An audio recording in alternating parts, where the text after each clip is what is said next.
హ్యాపీకి ఈరోజు వ్యాక్సినేషన్ ఉంది. మేము హాస్పిటల్కి బయలుదేరి వెళ్తున్నాము. హాస్పిటల్కి వెళ్ళాక వెయిట్ చేసాము. వెయిట్ చేస్తూనే ఉన్నాము. చాలాసేపు వెయిట్ చేసాము. ఇక్కడ హాస్పిటల్లో వ్యాక్సిన్ కోసం వెళ్తే చాలాసేపు వెయిట్ చేయాలి.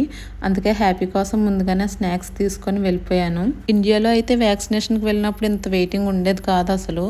హ్యాపీకి వ్యాక్సినేషన్ అయితే అయిపోయింది. ఈసారి ఒకటి ఇంజెక్షన్, ఫీవర్ కూడా రాదు అని చెప్పారు. ఎగ్జామ్స్ టైంలో కూడా నేను ఎప్పుడూ అంత టెన్షన్ పడలేదు, కానీ హ్యాపీకి వ్యాక్సిన్ అనగానే నాకు ఎక్కడ లేని టెన్షన్ వచ్చేస్తుంది. ముందు రోజు నుండి నిద్ర పట్టదు.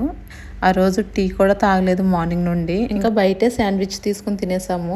టీ తాగితే తప్ప నాకు హెడేక్ తగ్గదు, అంత టీ అడిక్ట్ నేను. హ్యాపీ చూసారా ఎక్కడ కూర్చున్నాడో? అసలు బ్యాక్ సీట్లో కూర్చోవడానికి ఇష్టపడ్డాడు. వాళ్ళ డాడీ పక్కనే కూర్చుంటాను అంటాడు, లేకపోతే డ్రైవింగ్ సీట్లో కూర్చుంటాను అంటాడు.